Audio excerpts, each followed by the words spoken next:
At para sa uling balita, mahigit 100,000 pisong halaga ng shabu ang nasabat ng mga operatiba ng PNP sa magkahiwalay na buy-bust operation na isinagawa sa lungsod ng Bayugan, Butuan.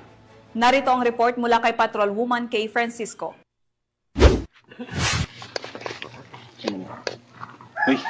Nasabat ng Police Regional Office 13 ang mahigit 100,000 piso ng halaga na hinihinalang shabu sa dalawang magkahiwalay na operasyon laban sa iligal na droga sa mga lungsod ng Bayugan at Butuan City, Caraga Region. Unang isinagawa ang operasyon sa Barangay Taglatawan, Bayugan City, Agusan del Sur, bandang alas 3:30 ng madaling araw nitong Hulyo 11 sa isinagawang buy-bust operation ng Bayugan City Police Station na aresto ang suspect na si alias Longlong, 27 taong gulang at residente ng nasabing lugar. Nasamsam mula sa kanya ang 14 na sachet na hinihinalang shabu na tumitimbang na mahigit 7 gramo at may tinatayang halagang 53,000 piso. Nakuha rin ng 1,000 pisong ginamit bilang marked money. Kasunod ito, dakong alas 4:21 ng madaling araw ay nagsagawa rin ng buy-bust operation ang mga tauhan ng Butuan City Police Station 2 sa Barangay Fort Puyuhan, lungsod ng Butuan City.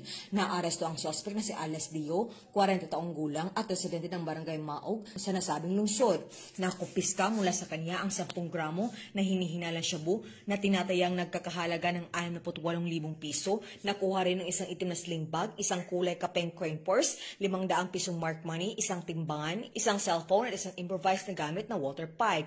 Ayon kay Police Brigadier General Christopher N. Abrahano, Regional Director ng Police Regional Office 13, ay patuloy na maigting na kampanya pang tuluyang sugpuin ng pagkating iligal na droga at mapalaya ang rehiyon ng Caraga mula sa impluwensya nito. Ang mga naarestong suspect ay kasalukuyang nasa kustudiya ng mga otoridad at mahaharap sa kasong paglabag sa Republic Act 9165 o mas kilala bilang Comprehensive Dangerous Drugs Act of 2002.